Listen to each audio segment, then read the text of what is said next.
त्या भाऊला परत बोलवले फोटो काढायला. फोटो काढू राहिला. तर स्वागत आहे आजच्या आपल्या नवीन एका मिनी ब्लॉग मध्ये. तर आज आपण सकाळी सकाळी चाललो होतो त्र्यंबकेश्वरला, कारण की आज होता गुढीपाडवा. मग काय सकाळी सकाळी चहा पिला निघालो आपण त्र्यंबकेश्वरच्या रोडनी. आणि आपल्या तर काही घरापासून त्र्यंबकेश्वर जवळच आहे. मग काय आपण थोड्या वेळात जातो तेव्हा पोहोचून लगेच दर्शनाला आता सकाळी 5 वाजता यायचं कारण हेच होतं की आपल्याला लवकर दर्शन घ्यायचं होतं, कारण की दिवसभर तर दर्शन घ्यायला एवढी गर्दी असते की तुमचे 2-3 तास असेच जाता यायचे. आणि तुम्हाला जरी दर्शन करायचं असेल ना मंदिरात तर तुम्ही सकाळीच या, कारण की 2 मिनिटात तुमचं दर्शन होऊन जातं. आता दर्शन घेऊन बाहेर आलो म्हणलं थोडा वेळ इथं बसू, तेवढंच आपल्या भाऊला लावलं काम यांनी. त्या भाऊला परत बोलवले फोटो काढायला.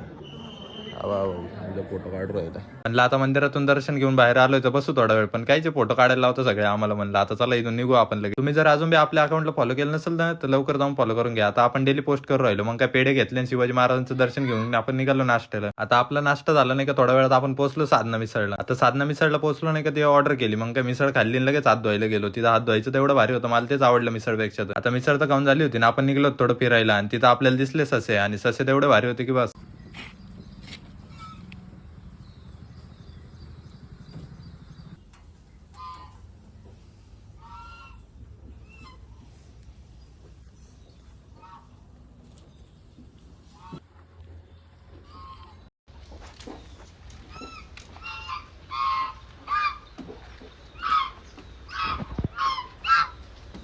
आता हे बदक काय बोलत होते मला तर समजलं नाही. तुम्हाला समजलं असेल सांगा कमेंट मध्ये. आता गावाकडचे लोक म्हणतील प्राण्यांमध्ये काय एवढं बघायसारखं, पण शहरातल्या लोकांना हे बघण्यासाठी वेगळंच काहीतरी कौतुकी. आता इथून निघायची वेळ झाली होती, कारण की घरून फोन आला तर गुढी उभारायची. मग काय गुढी उभारली आणि दर्शन घेतलं. तुम्ही काय आपल्या पेजला फॉलो करून